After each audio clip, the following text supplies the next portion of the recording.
분위기 바꿔볼게요. 술 40병 들고 해외 연수 누구 얘기입니까? 하정은 평론가님. 이게 무슨 황당한 해외 토픽 뭐 그런 게 아니라 네. 우리나라 시의원들 얘기입니다. 진짜예요? 이게 어떤 사건이냐면 네. 지난달 15일에 말레이시아의 네. 코타키나발루시라는 곳에서 발음도 어렵네요.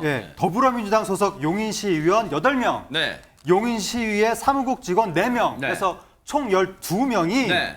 소주 40병을 짐 속에 넣어서 입국하다가 적발이 됐습니다. 아하. 그래서 억류가 됐다가 관세를 내고서 이제 빠져나왔는데 네. 문제는 이게 관세 차원의 문제가 아니라 말레이시아라는 것, 이게 문제가 되는 건데 네. 말레이시아가 이슬람 국가입니다. 아하. 그렇기 때문에 술이 음주가 법으로 금지가 돼 있는 문화적 금기인데 굳이 거기에 소주 40병, 여기가 입국자 한 병당 주류 1리터씩만 허용이 되는데 그거를 어기고 소주 40병을 몰래 가지고 가려다가 적발이 됐던 겁니다. 허주연 변호사님. MT 가는 대학생들도 요즘 이렇게 술 많이 이렇게까지 안 먹어요. 근데 무슨 시의원이라는 사람들이 철딱서니하게 그것도 이슬람권 말레이시아 이렇게 술을 챙겨가요. 그러니까요. 지금 이 여행이 아니잖아요. 이 목적이 뭡니까? 이게 관광 산업을 벤치마킹하기 위한 연수를 떠나는 자리였어요. 그런데 인당 1리터라고 하면 소주가 엄청난 양이거든요. 그걸 지금 제한을 어겨가지고 지금 관세를 물었다는 게 너무 충격적이잖아요. 네. 도대체 왜 이렇게 소주를 많이 가져갔냐 이렇게 물었더니 연수에 참가한 시의원 얘기에 따르면 현지 영사관 관계자한테 전할 선물용 의도였을 뿐 다른 의도는 없었다 이렇게 해명을 했다고 합니다. 또 시의회 관계자도요. 참나. 이 적발 당시에 연수단이 문제가 되면은 버리고 가겠다라고 얘기했지만 말레이시아 관세당국 직원이 오히려 관세만 내면 가져갈 수 있다고 얘기를 해서 본인들은 경미한 사항이라고 보고 관세 4만 원을 내고 입국을 했다. 이렇게 해명을 했다고 하는데요. 이걸 국민들이 받아들일 수 있을지는 의문입니다. 저거요. 사실관계 파악하면 다 나와요. 저기 당국 직원이 관세만 내면 갈 수 있다고 했다. 진짜 그 한번 따져봐요. 대질 조사 해봐요. 진짜인지. 그런데 어쨌든 저게 진짜라도 저런 짓을 왜 해요? 그런데 보세요. 저희 갔던 곳이 여러분 발음도 어려워요. 코타키나발루 여기가 뭐 알아봤더니 최재범 교수님 예. 여기 말레이시아에 뭐 유명한 데예요? 유명한데요. 그러니까 천혜의 자연 경관을 갖고 특급 리조트도 많은 그야말로 전 세계적인 휴양지 그럼 관광지. 거기에 뭘 배우러 간 거예요? 그러니까 지금? 목적 자체는 네. 이제 관광 산업 배우러 가겠다는 거예요. 그러니까 아주 제가 볼 때 모르겠어요. 뭐 그 목적으로 갔다고 하니까 목적 자체에는 크게 문제가 있다고 보기가 어려운 상황이 돼 버렸어요. 네. 관광 산업 벤치마킹하기 위한 목적으로 갔다고 자기들이 지금 공무 국외 출장 개요라고 해서 네. 그 계획서를 냈는데 거기가 그렇게 돼 있어요. 그러니까 저희가 뭐 특급 관광지고 많은 사람 전 세계 많은 사람들 오는 곳이니까 네. 그거 벤치마킹 하러 간다고 그러면 뭐 타당성으로 보면 문제는 없어 보이죠. 저는 그러나 지금 얘기했듯이 이제 코타키나발루 시청 방문하고 거기 하고 그런데 이게 그 나라의 문화에도 맞지 않을 뿐더러 누가 봐도 저게 소주를 왜 가지고 가는 겁니까 대체? 네. 아니 저는 이게 이해가 안 된다는 거예요. 그리고 물론 목적은 저 코로나 이후에 우리나라 관광 산업을 활성화시킨다는데 제가 이렇게 물어볼게요. 그러면 저도 용인시 삽니다. 아하. 제가 지금 용인시에 거주하고 있어요. 네. 용인에 코타키나발루처럼 저렇게 휴양지를 할 수 있는 공간이 있습니까? 아. 없잖아요. 어떻게 하겠다는 건지 모르겠어요. 예를 들면 관광산업 활성화를 하려면 저렇게 천혜의 자연 지형과 관광 환경을 갖고 있는 곳과 그것이 없는 지역에서 어떻게 관광 활성화를 할지를 연구를 해야 되잖아요. 네. 그럼 비슷한 환경에 있는 지역에서 관광산업 열심히 잘하는 데를 찾아가는 게 맞지. 네. 저렇게 천혜의 자연 환경을 갖고 있는 곳에 가서 거기 가서 배워와서 뭘 용인시에 적용을 하겠다는 겁니까 대체? 네. 맞지도 않아요. 저는 그 부분에 있어서 명목적으로 맞는 것처럼 보이지만 실제적으로는 효과가 없는 거라고 저는 봅니다. 연수 계획서라는 걸 냅니다. 이러이러한 걸 배우고 오겠습니다. 그런 거예요. 그런데 관광산업 벤치마킹이라고 적었대요. 그래요. 100번 양보해서 그 연수 목적 의심하지는 않겠어요. 그런다 쳐도 이 행동을 지금 용인시 시민분들이 들으시면 이거 정말 우리 시의원들이 열심히 일하는구나 생각하시겠네요. 안진용 기자님.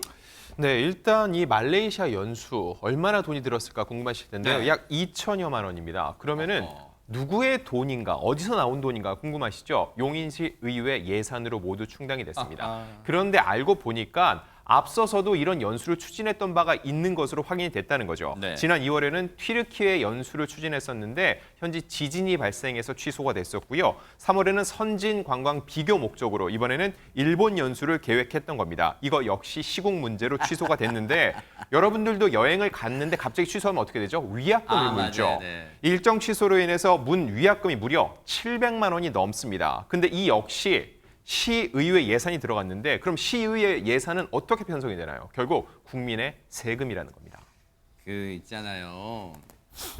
해외 관광지 벤치마킹도 좋지만요. 국내에도 이 관광지 활성화된 예 그런데 다니면서 왜 배울 생각은 안 해요? 우리 것이 좋은 것인데 그런 건 생각을 왜 안 해요? 꼭 해외 나가지 배우고 옵니까? 그런데 지금 이 일이 터지다 보니까 정치권에서도 지금 시끌시끌하다면서요, 허조연 변호사님. 네, 지금 연수에 참가한 의원들이 모두 더불어민주당 소속 의원인 것으로 확인되면서 지금 국민의힘 쪽에서 굉장한 비판의 목소리가 나오고 있습니다. 윤리위에 제소해야 된다는 얘기까지 나오고 있어서 지금 제소 여부를 검토하고 있는 상황이라고 하는데요. 당장 비판 성명부터 나왔습니다.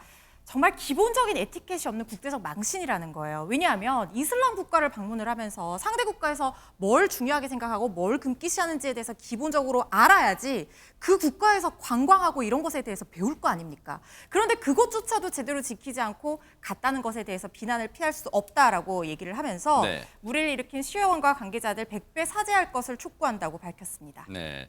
논란이 커지니까요. 당사자들이 오늘 성명서라는 걸 발표했는데 어떤 얘기를 했는가 들어보시고 이어가 보도록 하겠습니다.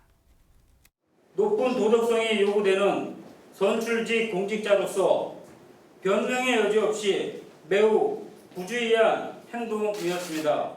의회를 대표하는 의장으로서 머리 숙여 깊이 사죄드립니다.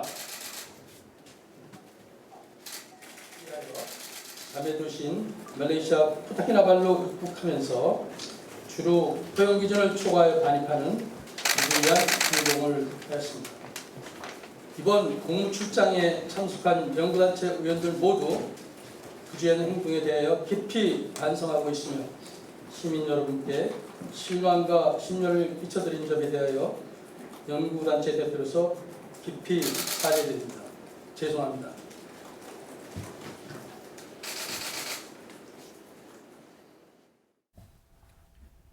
저 90도 사죄 고개 숙인 건 진심이었기를 기대를 해볼게요. 그런데 여기서 또 하나 기함을 하는 게 앞서 거기 말레이시아에 있는 우리 뭐 공간 직원들 선물용이었던 그건 맞아요, 그러면? 아니에요. 그것도 사실이 아니었어요. 어머? 오늘 그러니까 저 이제 사과 성명 냈잖아요. 네. 발표하고. 그러면서 기자들이 질문했어요. 그거 지금 김앵커가 얘기하셨던 것처럼 그 현재 있는 공간에 있는 사람들 선물 주려고 가져갔냐 술 그랬더니 그게 아니고 저녁에 자기들이 마시려고 가져갔다고 실토를 했어요. 그러니까 처음부터 그렇게 얘기를 하든지 그러면 제가 말씀드린 저도 용인시 시민이에요. 저도 저게 세금 내는 사람이라고요. 와, 대박 사건이다, 정말 진짜. 너무하는 거 아닙니까? 진짜. 아니 시민들이 볼 때 어떤 생각을 할지를 좀 고민 좀 했으면 좋겠어요. 그래요.